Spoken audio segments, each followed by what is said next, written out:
Hey guys, this is video 5.6 discussing the polarity of molecules.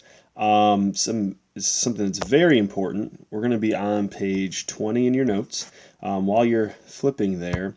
So this is something that's going to follow us the rest of the school year, like everything will. But this in particular, we will come back and hit this again when we talk about solutions and things like solubility, which you guys know by now that solubility is the ability to dissolve. And what really governs solubility is this concept of polarity. So we're going to kind of introduce it here, kind of look and see what it looks like in terms of structures and with dealing with bonding. And then we're going to come back and hit it again, probably February, March-ish, when we deal with solubility. So let's dive right in. This term molecule, something you really need to know, okay, if you don't already, but it specifically means a covalently bonded substance.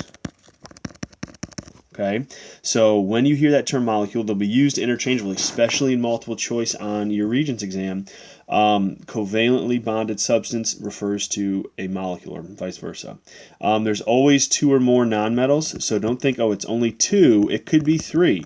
Okay, so something like this, C2H5OH, okay, where you've got three different nonmetals in there. That's a covalently bonded substance because it's all nonmetals. Okay, so it's still a molecule. So just remember that. Molecular compound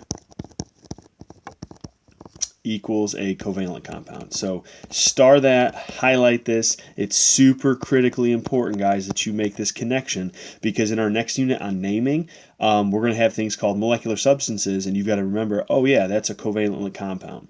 So the first piece of it is, let's talk about polar molecules. So polar molecules are asymmetrical. So we are looking at we're looking at the symmetry of the shape. So we've learned how to draw the shapes previously. Now we're going to take it a step further and look at their shapes. So asymmetrical, guys, just remember that means not symmetrical. And I've completely spelled the word wrong. All right. There we go. So it happens because we have an unequal sharing of electrons. Okay, what that means is that one is going to be pulling harder than the other. All right, so this doesn't pass what we call the mirror test, so it can't be folded on itself to reflect itself in the x-axis as well as the y-axis. So you might be thinking, well, why does this unequal sharing even happen? Well, when we have atoms, specifically two different atoms, they have different electronegativity values. So the one with the higher electronegativity, okay, will pull harder on those electrons. And that should not be something super new. If we think back to our last unit on the periodic table and those trends, we discussed electronegativity. It's by definition is the ability or the desire to pull in or gain electrons through bonding. Well, now we're bonding. The higher the electronegativity, the more it's going to pull. What this will actually do, since there's that unequal pulling, it's going to actually create partial charges. Okay, that will form.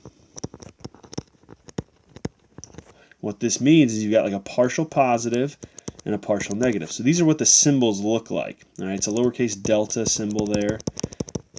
So that means that signifies you have a partial positive. This signifies you have a partial negative. So not a full negative charge like with an ionic compound, but it's going to be more positive and more negative than it would be in, say, our next piece, which is going to be a nonpolar molecule. So if you have more than two atoms, unbonded electrons, or lone pairs around the central atom, can also signify that it's going to be polar. So not only do you have ones pulling differently, but also if you have those lone pairs, it's going to add to it not being symmetrical. So let's take a look here at an example. Okay, if we were to draw this out, and I know it's going to look weird because of the way that this is just again to show you that it needs to be symmetrical when you fold it over itself this way, like hamburger style, as well as up and down, like vertically, side to side, or hot dog style. So if we were to draw this molecule out, okay, I've got H and I've got Cl. Doesn't matter. You could have put them up here at the top like that. It's fine. Okay, either way, you're going to find that it's nonpolar. So if we were to draw our structure, I'm going to just draw a long line there. Okay, so we have 1 plus 7, so we have 8 total electrons. Remember, you have to use all the electrons. Don't skip steps. Okay. And then chlorine is going to get the other 6 right here. Well, if we just look to pass the symmetry test, we could see, oh, if I go this way, okay, this side doesn't match this side, so therefore it's not symmetrical. But if I were to draw the line, along the x-axis, like so, we could see, oh, this side reflects this side, same thing over here. So it's symmetrical in one axis, but not in both. So that's the key, is that it's got to be symmetrical going both ways. When we look here, this side over here definitely does not match that side. Okay, so that's what you're looking for there. Now, in terms of charges, which one has the higher electronegativity? So you can look it up with table S. But if you just think about it, look at all these lone pairs of electrons, guys. Chlorine is in group 7. It's a halogen. We know that they only need one more electron, so they're pulling with all their might. They're kind of bigger. They're going to win that tug-of-war battle. So your partial negative is going to be over here. Look and see where your highest population of electrons in terms of lone pairs are, and that typically is going to be your higher electronegative atom. But again, look at table S. Table S is going to show you that as well. I don't have table S in front of me, but if I remember correctly, hydrogen is like 2.2, chlorine, I believe, is 3.0. So you can see, oh, this is the more electronegative atom. It's going to be pulling harder. So this one would get my partial positive. Okay, so we can see that that is a polar molecule because it's that unequal sharing. So I want you guys to pause the video, draw the structure for water, and then see if you can figure out where your partial negative would be and where your partial positive would be. Okay, and see, hey, is this actually a polar molecule or not? So pause the video and try it on your own, and then I'll go over it in just a second. All right, so 2 times 1 plus 6, so we have a total of 8 electrons. So this is one where now, okay, oxygen is going to be my center atom, and it doesn't really matter where I put my hydrogens.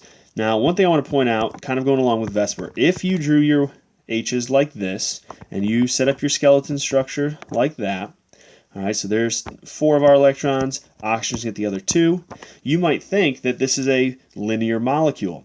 But guys, water is not a linear molecule. Look at these electrons, okay? Think back to Vesper, valence shell electron pair repulsion. These electrons right here are going to push everything away. They're going to push these hydrogens away, and it's actually going to look like this. Okay, this is what water will look like.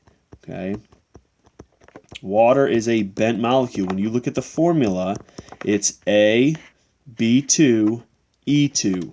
So it's a bent molecule. If you drew it linear, you would get it wrong. You're going to see water all year long. I want to stress that now, that it's never a linear molecule. Okay, these electrons force everything to kind of go like this and force it to be a bent molecule like that. So instead of being straight, it's turning it like that because of that repulsion that's taking place. Remember, that's the big thing. So I'm going to redraw it right here to kind of help us with this symmetry piece. Bear with me. Again, it doesn't matter as long as the H's are right next to each other, and so it's a bent molecule, guys. That's a big thing. So now when we take a look here, okay, in terms of symmetry, neither axis, when you fold it over, will it actually be symmetrical. So it's not symmetrical there. It's not symmetrical this way either. But if we were to draw a linear molecule, it definitely looks symmetrical either way you look at it. Okay, it's not symmetrical. Water is a polar molecule. It's going to be something that we're going to have to remember later on in the year when we do solubility again. Okay, so if we take a look, our charges, this is going to be my partial positive. Both hydrogens would be a partial positive, and then your partial negative is going to be over here where the oxygen is. Okay, so your job is to identify one if it's polar, Okay, and then if it is polar, be able to kind of tell just in general where you would find those partial positive or partial negatives. All right, let's talk about nonpolar molecules, the opposite here of polar. So if polar molecules are asymmetrical, then nonpolar molecules, guys, are going to be symmetrical. Again, in both the x and y axis, so 2 points, not just one. They have an equal sharing of electrons. Okay, they do pass the mirror test. They can be folded. Note there's no charges.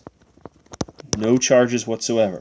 Two atoms of the same element / same electronegativities will create this. So if you have more than two atoms, there are no unbonded electrons or lone pairs around the central atom, and that's going to help it keep to be symmetrical.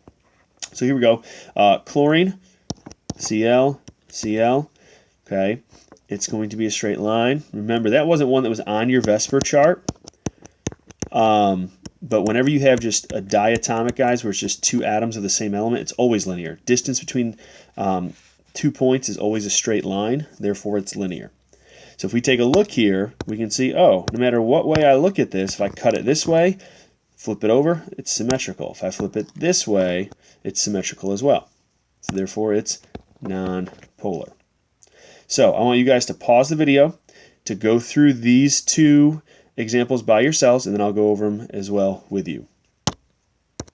All right, so let's take a look. Carbon dioxide, 6 plus 2 times 6 each, so we have 18. Carbon is going to be in the middle. Oxygens are on either side. So if you go through it, I know I'm kind of jumping over. If you have questions how I got this, call me over. I'll go over it with you in person. Okay, but this is the structure you should have for carbon dioxide. If we take a look at the symmetry, it should be easy to see, oh, if I cut it that way, it's symmetrical on both sides. If I cut it this way, it's symmetrical on both sides as well. Therefore, we have a nonpolar molecule. Okay, and then down here, it should look like this, carbon tetrachloride. Again, you guys don't need to know names yet. I'm just throwing them out there, kind of start getting you guys aware of it. Every chlorine is going to have dots around it. Remember, if you don't want to put dots, if you just want to draw lines, that's okay as well. Can't remember if I went over that in the other video, but it doesn't matter. So, if we look at this one as well, doesn't matter which way, fold it over, okay? It's symmetrical. Fold it over this way, it's symmetrical as well. So this is a nonpolar molecule. Now, note this down here at the bottom. There are often polar bonds inside a nonpolar molecule.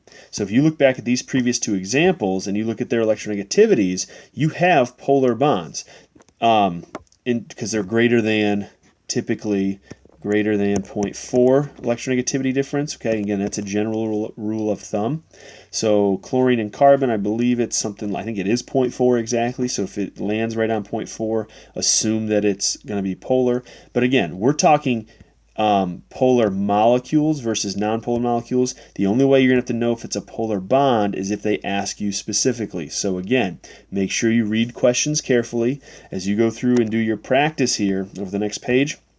Really go slowly and think about what it's asking you. If you have questions, if I went too fast, go back and replay this, pause it, stop it as you need to, ask me in person as well, and we can make sure that you get to where you need to be.